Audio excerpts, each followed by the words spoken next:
This has been hard enough. No need to make it any harder. Wow, even Kim is just like, come on, man. We've been given the runaround by multiple people on this. Let's smash a fucking window open. This screen found A to Z Contemporain is actually physical instrument, physical instrument, physical instrument. This screen found Much A better. to Z Contemporain is parked in the shadow of the ruins looming overhead. It's seen better days. Pry bar. Oh, come on! You take a hard swing at the window. A loud thunk rings out and the pry bar bounces back, leaving a tiny spider web on the glass. Goddamn maggot. Drag your ass to the gym and do some reps right now. Really? Another futile thunk sounds in the brisk coastal air. This has been hard enough. No need to make it any harder. The lieutenant takes the pry bar from you, then gestures for you to step back. Then with short warning, he smashes it into the window. Droplets of glass fly everywhere, shattering over the lorry floor and pavement. You can just reach in now. Nice. It went better than I expected. Open it from the inside. The smell of cigarettes and perfume welcomes you. The cabin inside is plastered with old movie posters. Actresses smile from the walls. There's a radio transmitter in the front and a toolbox tucked under the driver's seat. Some tools lie scattered near the pedals.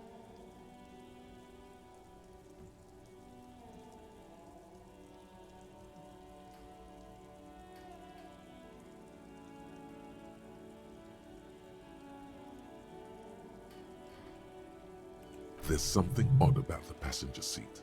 The seating fabric has been pulled tight over the lower side of the seat where the toolbox should be.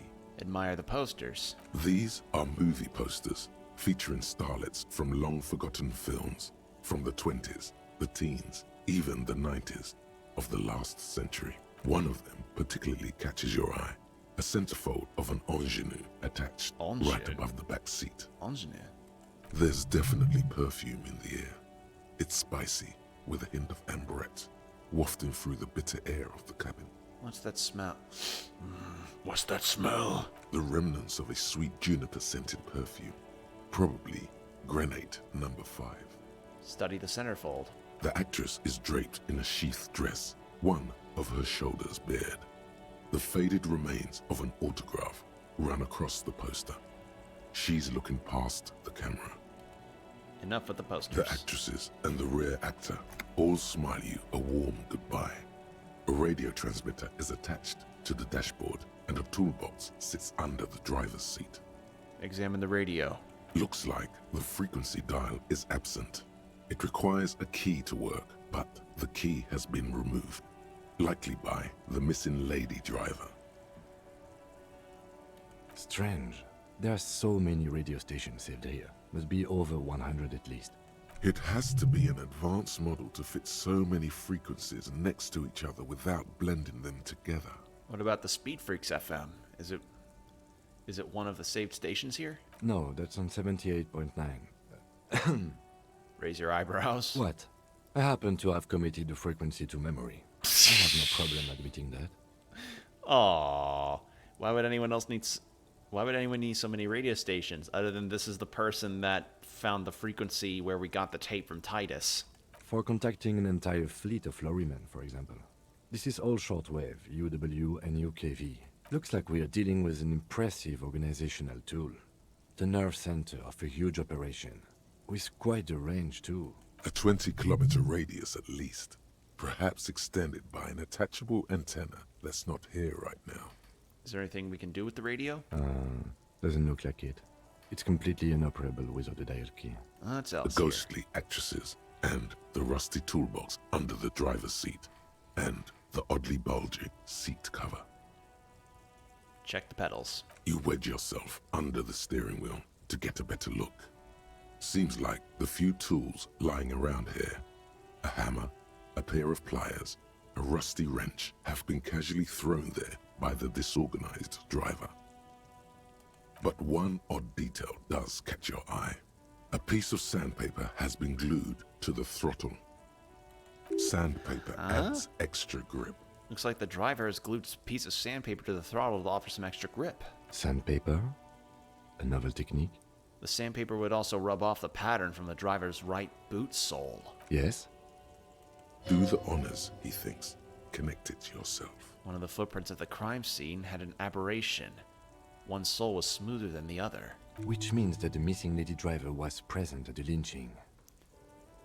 Wait, the missing 8th Hardy? Here? Looks like her, yes.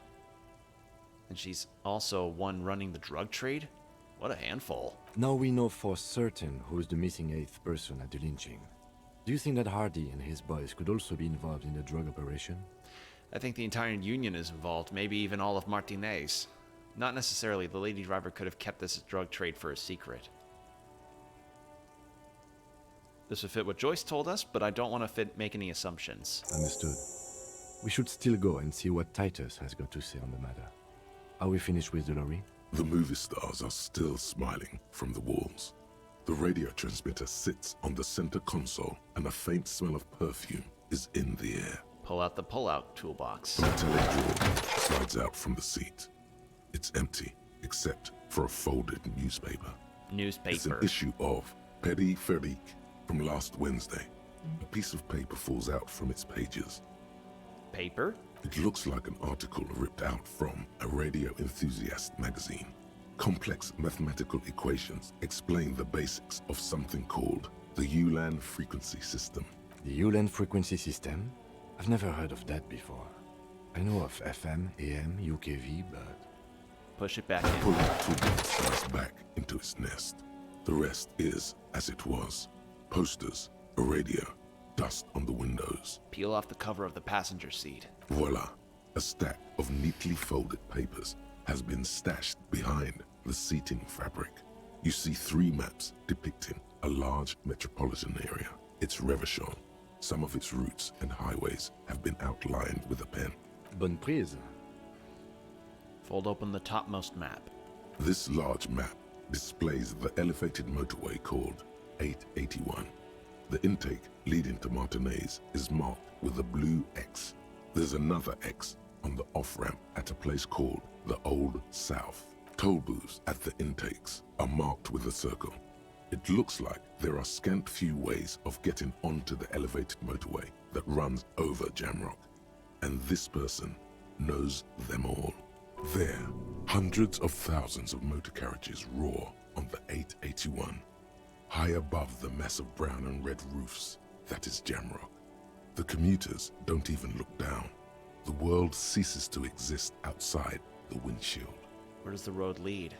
To Couronne, through the middle-income neighborhoods there, by the river, and then to Stella Maris and La Delta for work, while the men and women of Jamrock scuttle to their fates below the road. Oh, so Jamrock's kind of like San Andreas. Fold open the second map. This municipal map from the 30s displays a complex system of storm sewers underneath a sub-district called the Pox, old military hospital, right adjacent to the 41st precinct. No storm will ever drown Revachol. The great solution to the riddle of history. Look at the third map. The final map displays a labyrinth of service tunnels left over from the construction of Motorway 881. A few routes have been marked with a pen, where the tunnels and sewers surface near the eminent domain midnight on her and a end. traffic island in central Jamrock by the lake.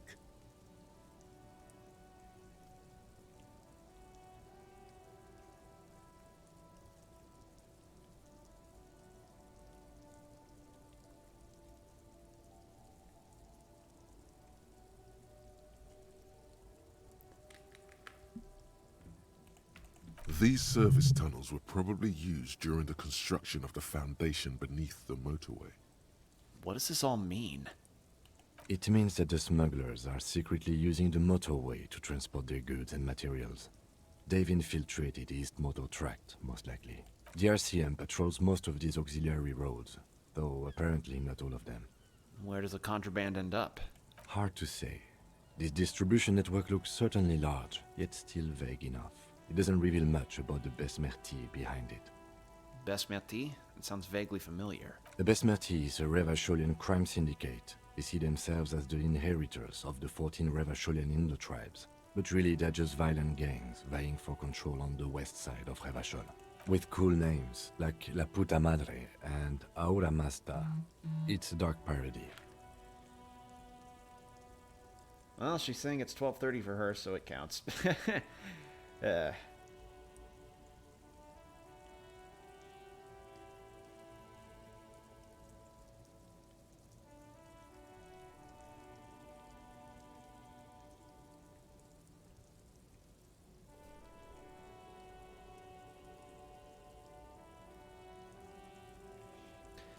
Who do you think is behind this? It's definitely not the Union. They just do some logistics. This operation has spread everywhere in Jamrock. If it's that widespread, then Madre remains the most likely suspect. Here's bad news. There have been attempts at a serious investigation before, but they haven't ended well for those involved. Lieutenant Kitsuragi is a brave man for saying Madre's name, without the winces and whispers that usually accompany it. Return to the stack of papers under the seat. Best not to disturb the scene. I'll have forensics go over the lorry and pick this up later. The stack of maps looks just like it shows the rust. Great. I think we got everything. A word, detective? Before we return to Joyce? Alright, what's up, Kim? Alright, we've finished here. Let's quickly debrief and go over what we found, so we don't do it in front of the company rep.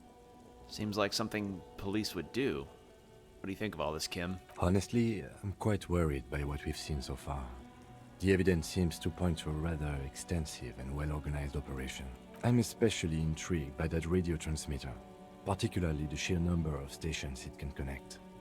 Looks like this alleged drug trade casts a wide net. I'm not sure what the Ulan frequencies are all about, but they may hold some significance. Perhaps it's a better way to connect between fleets while avoiding frequency bleed, or maybe it's used to tap into RCM networks. Oh, and the maps we found. They reveal the geographical extent of the operation.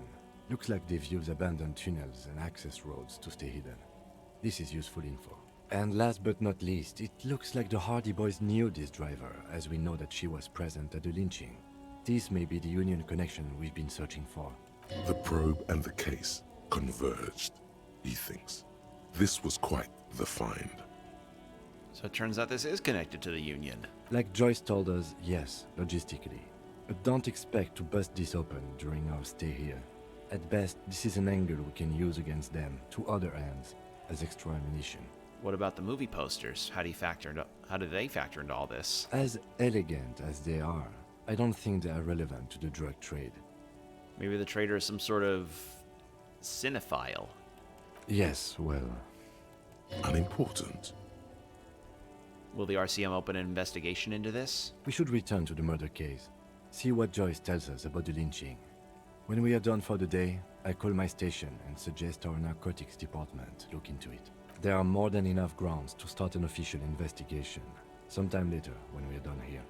We do not want to get caught in that. What are you thinking? The fact that one hasn't started already gives me pause. An investigation, I mean. Especially if the Madre grouping is involved, and I can't imagine they aren't. It's certainly worrisome. Corruption? All the same, I don't like the idea of internal affairs descending on the matter. That won't help anyone either. Alright, debrief over? Debrief over. After you. Alright. Well, I think after that enlightening amount of stuff that happened, along with nearly causing an earthquake that ruptured the entire world, I think we're going to go ahead and end the stream for the night. I'm just going to go attempt the things in the Whirling in Rags hotel room again. And we'll see how that goes.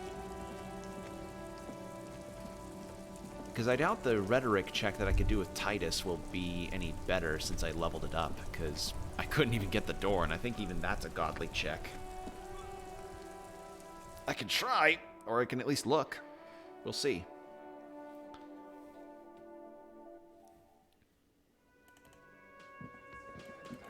Let's take a look. It's you again. What is it?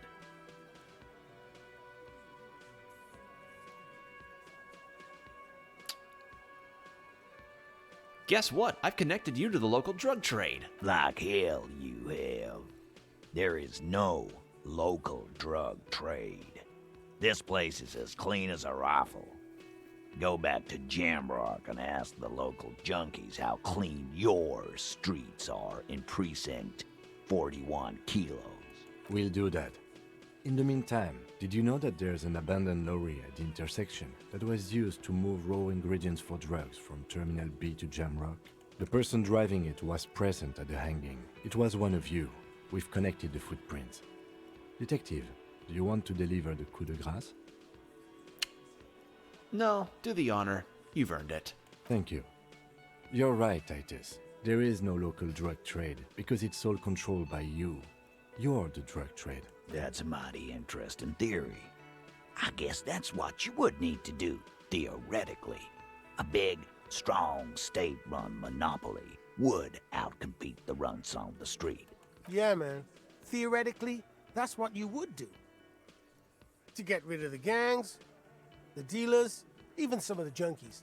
You would need good, trustworthy people to take their place, of course. Hardy men to run such a monopoly. For the good of the community, of course. This is disgusting. You're admitting to profiting off of poisoning your own people. Good idea. People are always going to do drugs. At least this way you have some control over it. Yeah, keep telling yourself that. I know for a fact that there's still plenty of drugs out there. No, there aren't. Some little shit and his dad are doing speed. Who fucking who? The stuff's probably from Jamrock. Whatever you've seen is peanuts. Look at the big picture, man. The place is a paradise. And all thanks to Hardy Boys. Theoretically, of course. We're just talking politics here. My answer to your drug accusation is, how dare you? Go fuck yourself. Not quite yet, Mr. Hardy. There were 8 sets of prints on the crime scene. There are only 7 Hardy Boys here. The 8th Hardy, the one who's missing. She runs the thing, right? My answer is, fuck off. Mind your own business. There is no 8th Hardy. I run this goddamn scene. And here we go. Back to the usual. I know! Fatty walked on all 4s. He's so fucking fat he left 2 sets of footprints. Go fuck your mom, Dennis. That's more like it, boys. You heard him. It was Angus on all 4s. Anything else you need to know? Convince him he's being manipulated. Convince Titus he's being manipulated. You should know by now. Titus Hardy will never falter. One of his boys will. Just remember, it's about more than Glasia. It's about these men and Martinez. Their district. Their responsibility. That's it then. Case closed. We're going home, Kim. Huh? He'll get it. Go on. Write it down, Kim. In Martinez, they just killed you because they don't like you. Got it. Kill you because they don't like you. All because...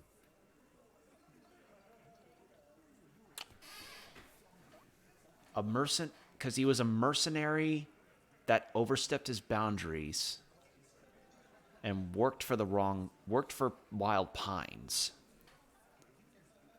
It doesn't seem they like killing. They take pride in it, but it doesn't seem like they got visceral joy out of it.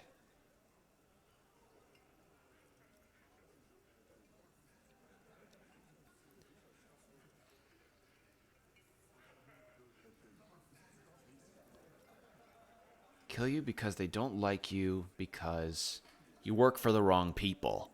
Sorry, I was pondering there, being like, what would be the major thing here? Well, that he was a mercenary for Wild Pines and not for the Union. Goddamn right. This is Union Town. You work for the company, we will kill you. Fuck, Dennis. We don't kill you if you work for the company.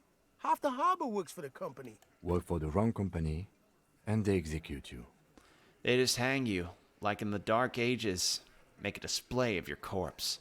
They club you from behind, string you up, and go back to drinking. It's cool, guys. You drag them out back, light their corpse on fire, and piss on them. You don't care. We didn't light him on fire. No one pissed on him either. That's it. That's the weak one. You flushed him out. There we go. Now go in for the... Officer, you will be next if you don't shut up. He's onto you. He knows what you're trying to do. Steel yourself. Push on. Just ignore Theo. What happens if I keep talking? You're gonna kill me too? In this bar? For nothing? Or what? You're gonna kill me like you killed him for no fucking reason? Look at Kim first. The lieutenant has put down his notebook. His hand is resting on his holster. He gives you an imperceptible nod. What? What does that mean? Go for it. The lieutenant has his eyes set on the fat guy. Push Angus. We're almost there. Or what? You're gonna kill me like you killed him? For no fucking reason? We didn't kill him. We didn't even hang him. He was dead when... Shut up, Angus! He was dead before you hanged him. Fatty! Say one more thing to the cops and I'll... Dennis, stand down, or I'll beat your head in. Theo, take your hand off the belt. This isn't 31. I've got this under control. Does he? His closed fist is shaking. It's you who's in control. Let them have their moment. Angie, where's your goddamn inhaler? You sound like you're dying. I left it home. I can't get it. I'm too fucked. I'm sorry. Why are you so fucking fat, Angus? Now it's all pointless. Because of you. You wasted my time. I told you, Titus. I told you just give her up. Lizzie, your help is no longer needed here. Go tell Everard. Fine. I'll tell him. After a long walk along the coast. Yeah, she kinda deserves it. Their cover got blown. So the mercenary was dead before they hung him. Interesting. You're in. He's all yours. Questions? We did it, Kim. The lieutenant gives a smile only you can see. So you didn't kill him. He was already dead. He nods. You hanged the corpse to cover up the real cause of death. What was it? We're not sure. Probably a bullet. The wound was difficult to see. The coroner and his assistant are wrapped in blue. Hands covered in blue gloves. Mouths covered by blue masks. Bodies by blue aprons. The coroner wipes his brow, scalpel still in his hand. Get the light. Shine it in his mouth. He tells his assistant. The coroner squats to better see the light illumines the darkness inside. Well, shit. Can't blame them for missing that. Get the saw, Alan. This just got fun.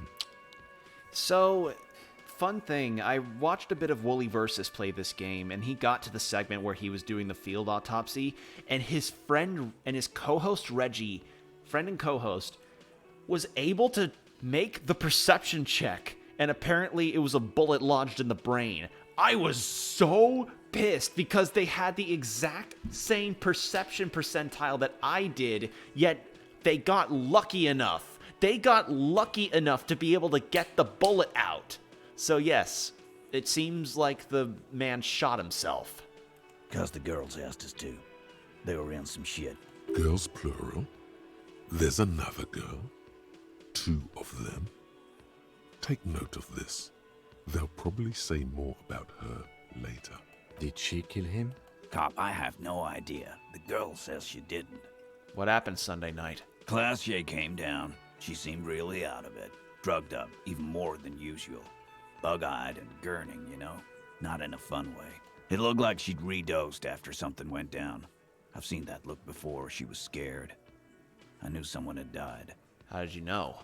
I've done this job for 10 years. I've seen it before. It's the politician in the motel room with the dead hooker scenario. Only in reverse. Oh god, his erection's gone up for too long in the past 4 hours. Good analogy, boss. You don't get to talk yet, Shanky. You're still on the bench. You keep taking it easy too, Angus. What happened then? We went upstairs. Sure as day the merc was dead. There was a bullet hole through the window. Fucking dirty sheets and bottles everywhere. Ah, so that's why the window was replaced. Okay. He means they'd been fucking? Tibbs patched the window. And the corpse. We hanged. I'm sorry I made you guys fight. Me too. Who's Tibbs, the 8th Hardy? Nah, he's my brother. He's in the window replacement business. Claudia didn't kill him, why cover up? You may have noticed our girl's in some shit of her own. I didn't notice anything. What kind of shit are we talking about? The can't show up on police radar kind. There are people after her. From the old world. Where she came from. Who are these people? They're powerful. Connected to the moral intern. Oh. She's clearly afraid for her life. Says if she showed up in your systems, she'd be ghosted away. And why would you help someone like that? By taking on a murder? Why would I? I guess we abide all sorts of runaways and losers here. It's a Martinez thing. So who killed the merc then? Any leads? Not yet. Just some ideas. She says the shot came from outside, behind the window somewhere. Outside? So that's a clue. What are you thinking? I'm thinking someone's past caught up with them. Either hers or his. Hers, you mean? I mean the people after Claudia. Maybe the shot missed. Maybe it was meant for her. I like that. Been thinking the same thing myself. And you had ideas about his past too? I do. One of those mercenary buddies of his could have done it. They got guns, training, years of bad blood, probably. Or it could have been someone else from Crenell. Tell you what I'd do. Check out the coast for vantage points. Maybe consult with a ballistics buddy of mine. That's what I'd do. If I wasn't too busy doing this clown dance with you. Yeah, well, this clown dance was able to put your shit down, Titus. You shouldn't be speaking so high, buddy. No matter if you got a smoker's ass voice or not. He's calm now. And a smoker's ass Threw all voice. that turmoil away and became himself again. Whose idea was it to hang him anyway? Hers? In a manner of speaking. Remember the two girls? He may be talking about the other one. Earlier you said girls asked for your help. Who was the other girl? That's right. It was her idea to hang him. I liked it for political reasons. It sent a good message. It's her, isn't it? The drug trafficker. The missing 8th Hardy. Fella, you think too much. He's off all right. You're gonna hurt your head. That woman is just affiliated with the Hardy Boys. You don't know her, anyway. You know, it's okay for there to be a Hardy girl, Titus. We're Hardy Boys. And that's it. Hardy Boys is so catchy. It's catchy like I catch my beers in my right hand, like a right Hardy boy. Sure, but can you tell me anything about this affiliate? Name, current location? You're gonna stonewall me if I ask you more about her, aren't you? Glad you understand that. Thank you for this, Titus. I'll go talk to her for the last time. You do that. Hey, cop. Before you go, Claudia, came to Martinez to hide. Many of us did. This is where you wash up when there's nowhere left to go. The Union takes you in. Now, she refused that protection. But you would still prefer if we didn't take her away? That's right. If we didn't take care of the people who end up here, this place would just be a couple of ruins and some cargo containers. We'll take that into account. So, his prerogative here is that this place, Martinez, is just a place for a lot of lost souls and broken people to come by. Because this is a broken place full of broken people. Poetic, in its own way. Alright, let's see if I can use the chain cutters to fix the sink. Because I have interfacing gloves, and I've leveled up since then. Oh damn, I'm even close to leveling up again.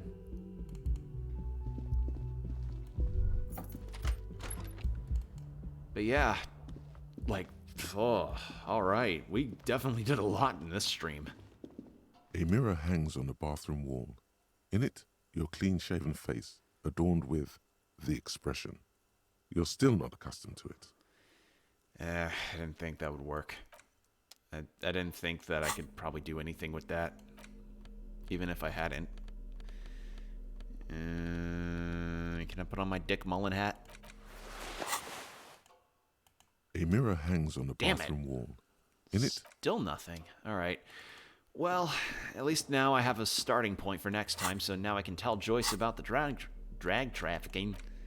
And, yeah, just keep going from there. But, in any case, I think that is a decent enough spot to end, if any. So, thank you all for watching me on this one. And, I have to say, thanks for checking this out, whether you're seeing this days from now or seeing it as it comes out on YouTube. And if it is out on YouTube, which probably would be the day after I just did this, it'd probably end up being my birthday. So, yeah, 25 and still playing this game because it's still fun and fascinating. Just a fascinating game to play. Like, the level of workmanship and writing that has gone into this game is just impressive. Beyond most of the boundaries I could think of in terms of games that I've played.